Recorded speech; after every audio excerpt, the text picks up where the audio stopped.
Hello, my name is Natalia. My name is Bethany.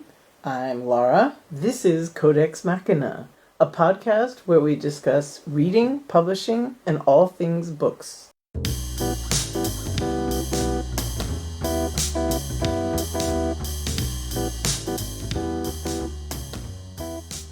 Today, we are very happy to welcome Swara Shukla. Hi. Hi, very excited to be here. Actually, Thank you. just came back from a conference that was talking a lot about podcasts. We had like 5 papers on podcasts, and I was in a panel where all the other papers were podcast related. So I get got a lot of podcast questions. So this is actually perfect timing. And I hyped up your podcast now, so you might get some listeners from there. We are so happy that you could join us. And today, in the best spirit of bookish related things like podcasts and blogs, we wanted to just purely speak about books with you to find out what you're reading, what recommendations you have for us. And first question, going back to that first question, are you So reading anything fun at the moment? I'm reading something very fun. It's called How to Kill Your Family. Have you heard of this book?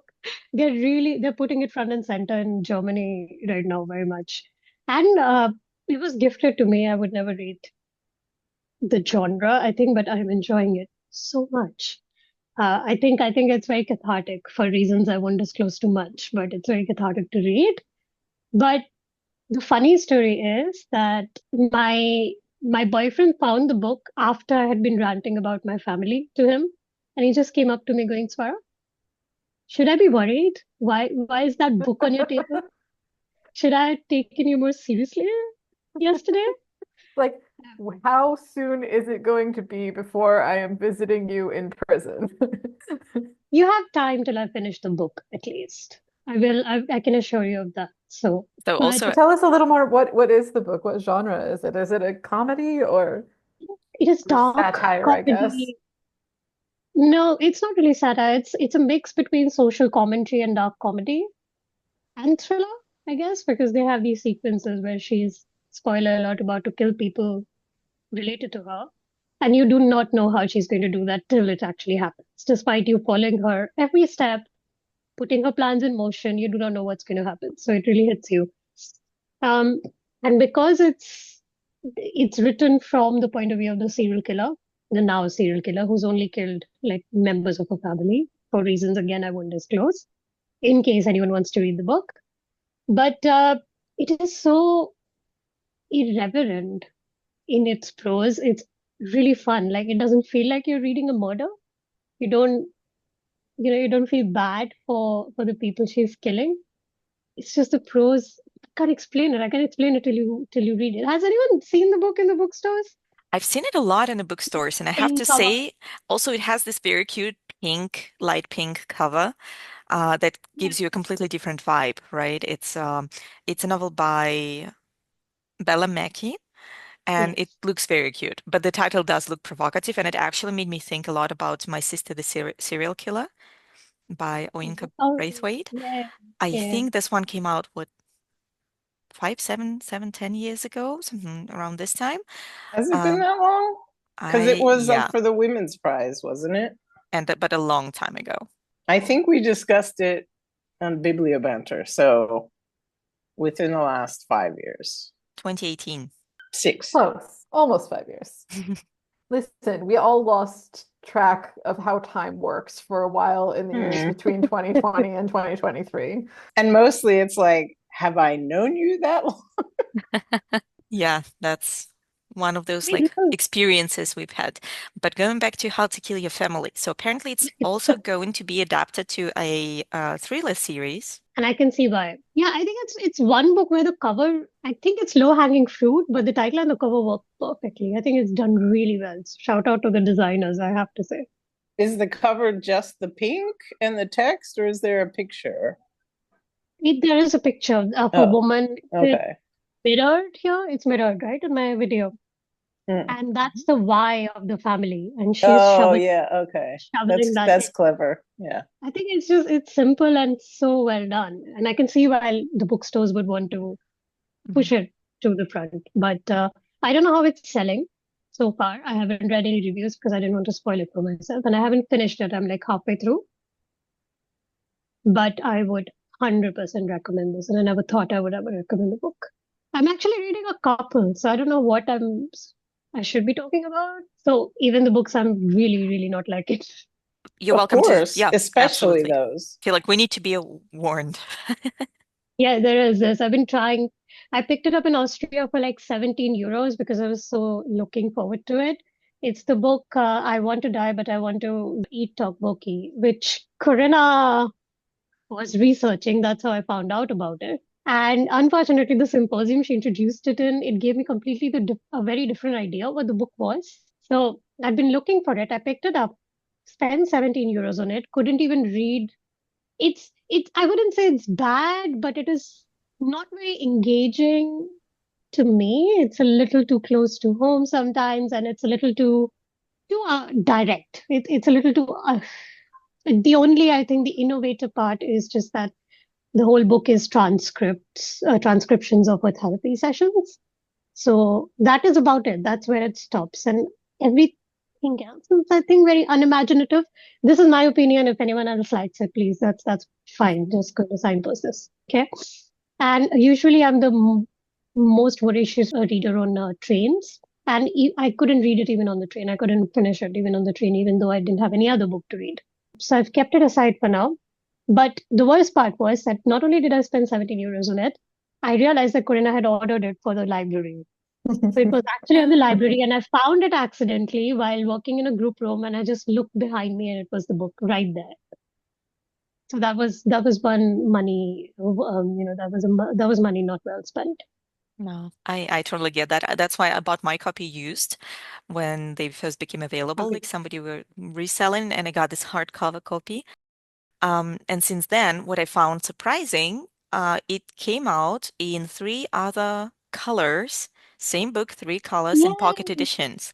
And they're all very cute. They have this really nice, like this, not just like pink, it's like salmon pink. It's lavender purple, not purple, whatever this color is. they're very pastely type colors.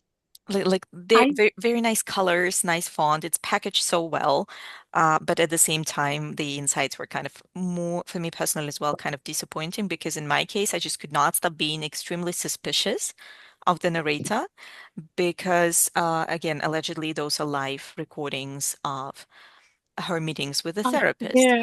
right? And I was just like, well, first of all, no therapist in their own mind would ever allow even changed these things to be published. And then that also raises a question like, how far has it been changed then? Like, what have you changed in there, right? Is it, I think you're right. There is a sense of unreliability there that I can't also get over. And for a memoir, especially for a memoir on mental health, I think you want to be able to rely on what you're reading. And the ickiness, I agree on. I was also thinking and I tried to look up, like, did you find anything on whether she obtained consent from her therapist? Because I tried to look up and I think she did, but I don't remember it, where it is stated in the book in, I think, introduction or conclusion that she did like okay. actually discuss it all. And in general, like, why would someone record their meetings with a therapist for like a year, if not longer, and then turn it into a book? Well, point number one, the author herself, she works or used to work before she became sick in publishing. And you're Oh, like, oh, yeah. what a coincidence. Oh, wow. But on the one hand, on the other hand, in Korea, it is not very popular to announce your visits to therapists. So it is hard to claim, oh, wow, this was all just for the hype. Probably not so much as well. But at the same time, what a coincidence. You can't work. You have to take time off work for like at least a year due to health problems, and then you monetize it. And I'm like, okay. But at the same time, yes, it was very direct. It was exactly like, so this was my problem, this was my diagnosis, and this is why it happened. It's like I'm not sure if that is safe to put out. It also just Such, doesn't sound very realistic as a way that a therapy session works. It really Yeah. doesn't. Some of the, I don't know because it's been a few months and I put it down for now, but some of the lines that the therapist says also doesn't sound like what a therapist would say. But I think exactly. remember, we're in kind of a cultural divide here. So we probably, don't know what it is like there if you're having therapy. It could be different just generally speaking. Also, it is a translated book, so there might just some stuff lost in translation. Mm. But I remember I was being put off by some of the should sentences that the therapist uses. And like my therapist, the one thing I've known right from the back, right from the outset is no should sentences. That's the one thing I've trained my mind to do. Should sentences are not, you have to reframe them. So there were quite a few should sentences, if I'm remembering correct. Very condescending is not the word, very didactic. But anyway, yeah, so I couldn't finish it, but that's just because I've spent like 17 euros on it. I'll probably finish it at some point.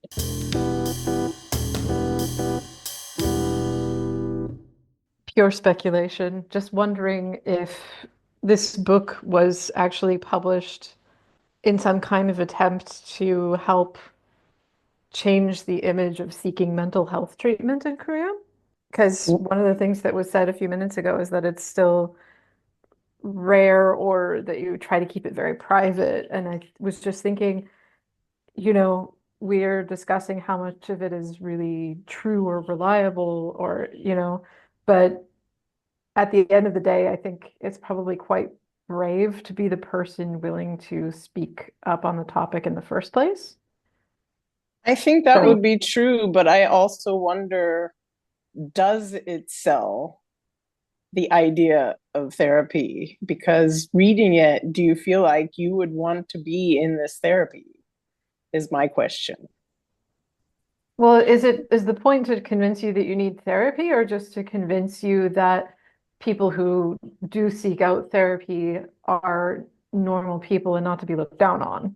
Okay, I mean, I think there is an aspect of that, but I feel like it's kind of punitive towards the idea of like the psychiatrist's point of view, because I don't feel like the therapist is portrayed that great personally, but I don't know. Also, the whole book branding is around that.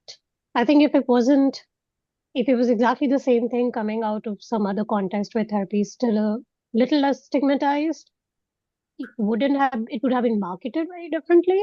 But the whole book is being marketed around this idea that in Korea it's still such a huge no-no and taboo. And the author branding is completely only that. If you look up the author, if you look at the paratext around the book, all of it is focused on this kind of idea that this is such a great book because it's coming out of the context it's coming out of.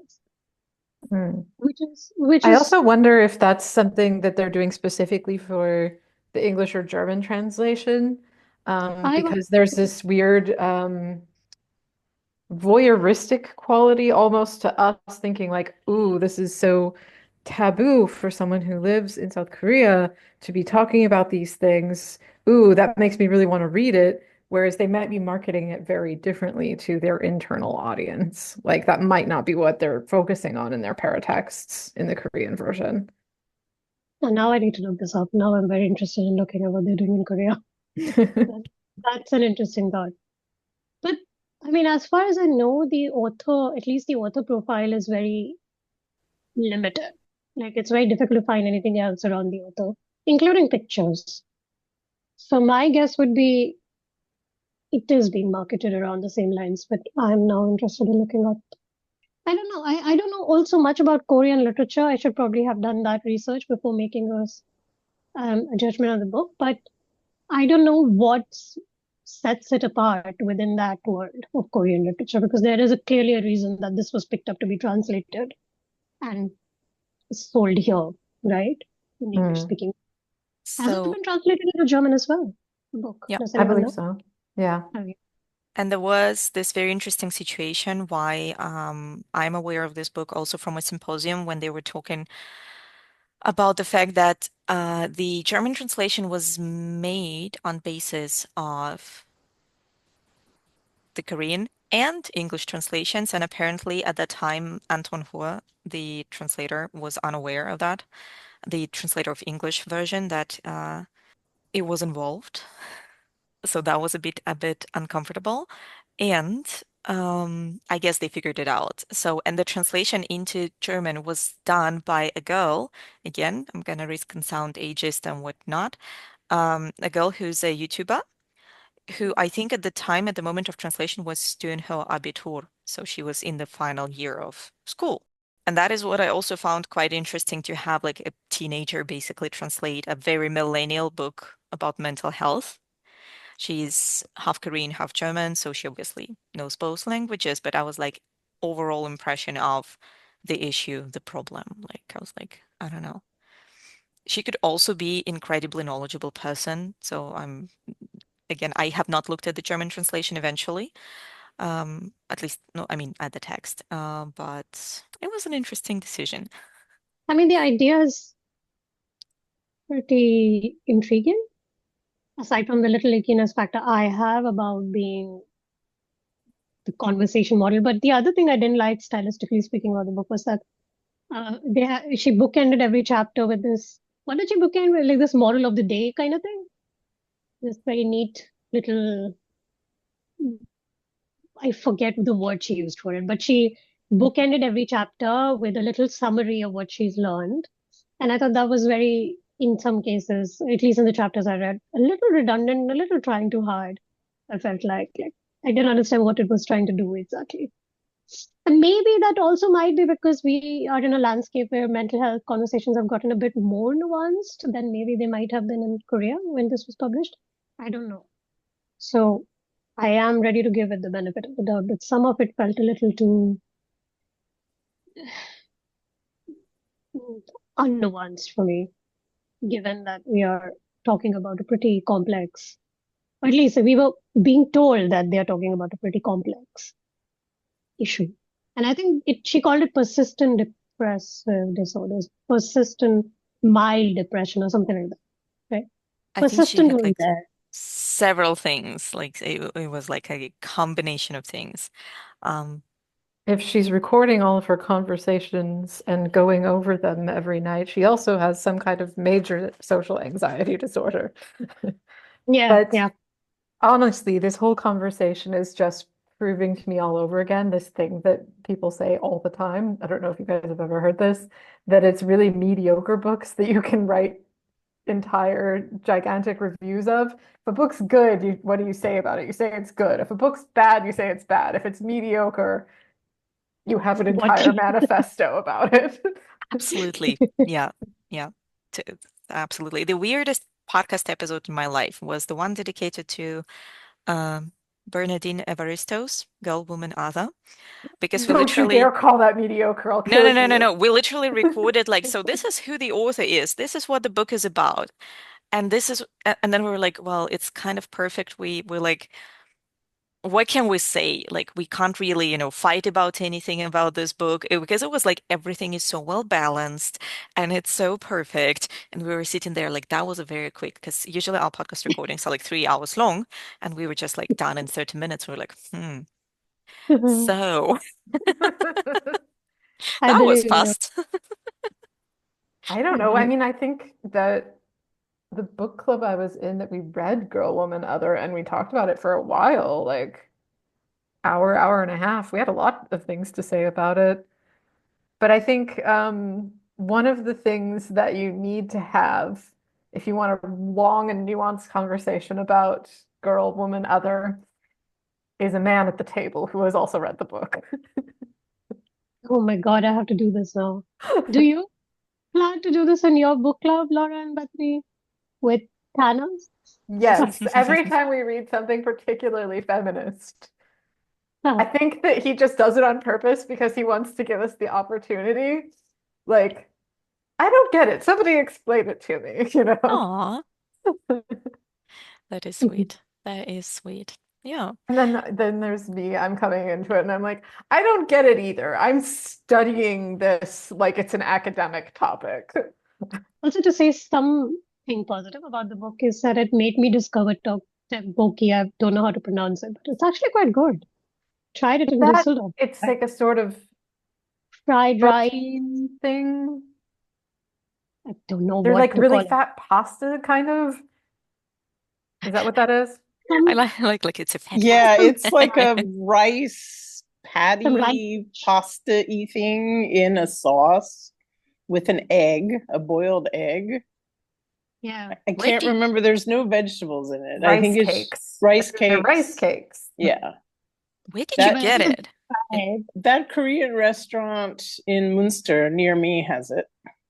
so we have this Oh, lovely Korean restaurant in Münster. It's very small, cute place, but every time I'm there, the only thing available is chicken wings, which are Oh, okay. amazing. They're good. I Yeah. have to say they're really good, but also I'm like, I would like to try other things too. Yeah. You have to get there at the right time on the day they have the special, but they have had it before and Yeah. it's good.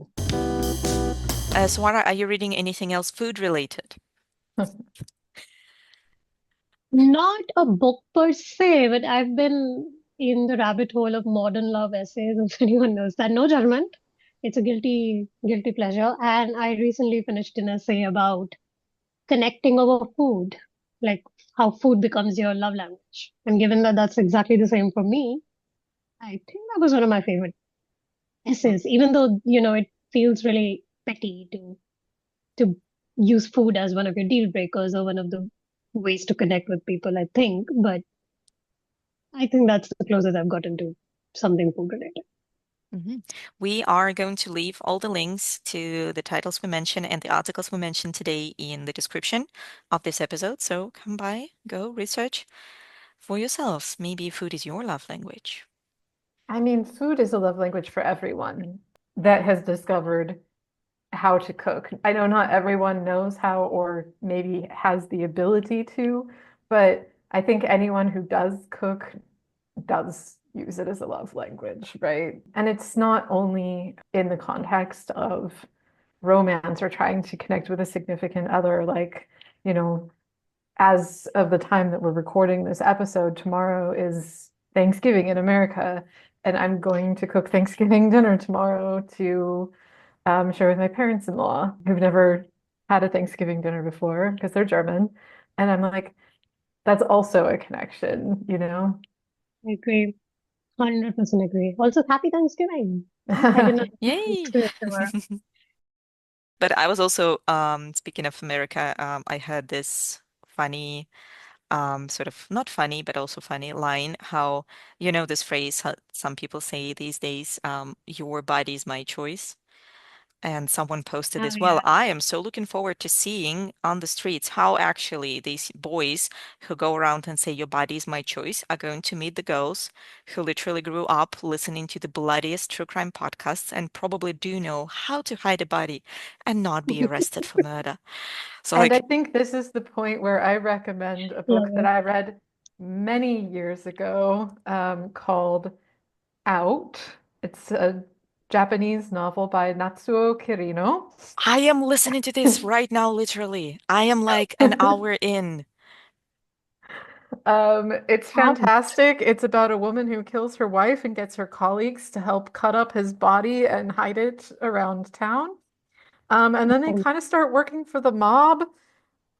It is a brilliant, brilliant book. It's not new for sure. I think it was originally published in Japan in 1997, and the English translation's been out since 2004. I I probably read it a good 10 or 15 years ago, but I still think about it. Oh my Oh God. my God. This looks excellent. That is a Yeah. crazy, also just the coincidence of that.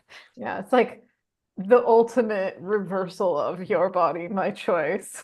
It's like, oh, I'm sorry, you think my body belongs to you? What if I kill you?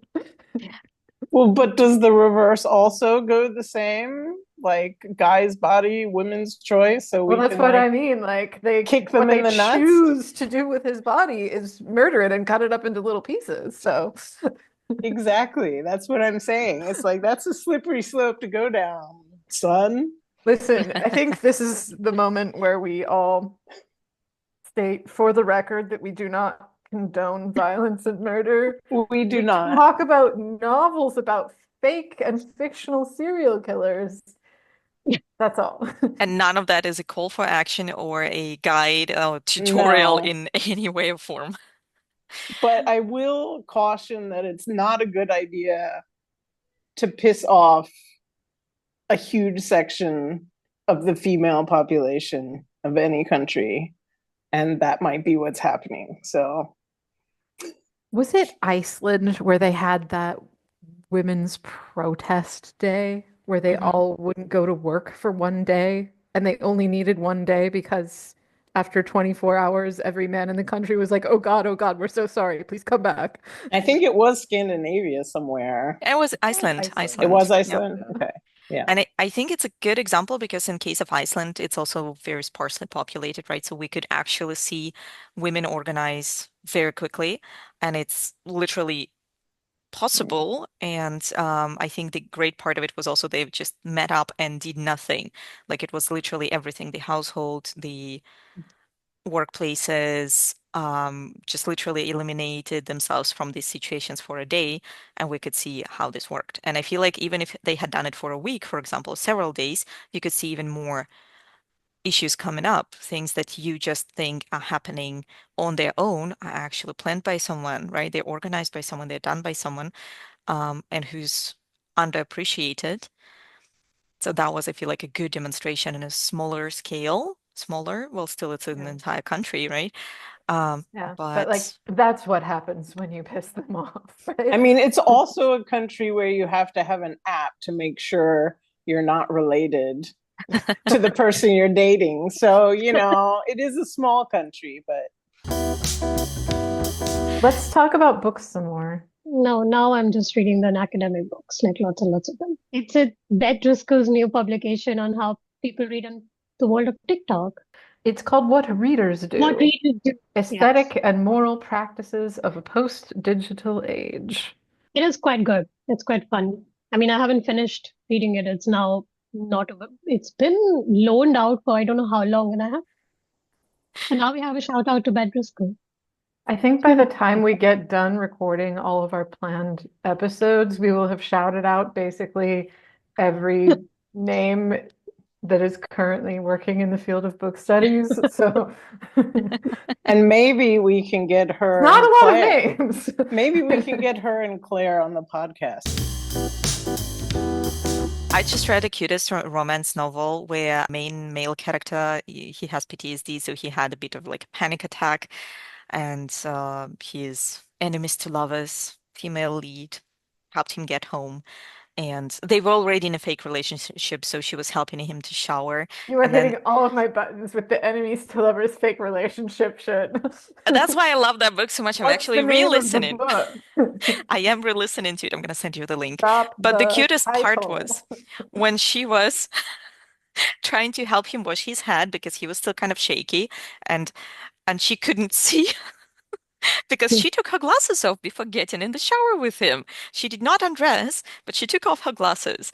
And then she was standing there trying to read, and it's his point of view, and he's like, like, she was holding the bottle of shampoo so close to her face, and she still couldn't see if that's the shampoo.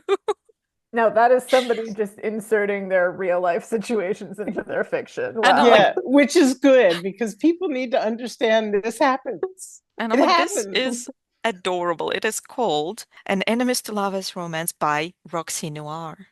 Roxie Noir. I love What that a name. that's a That's great name. fantastic. Well, it's memorable. It is. Romantic stories about 5 or 6 brothers. It's called a Loveless Brothers novel, like series.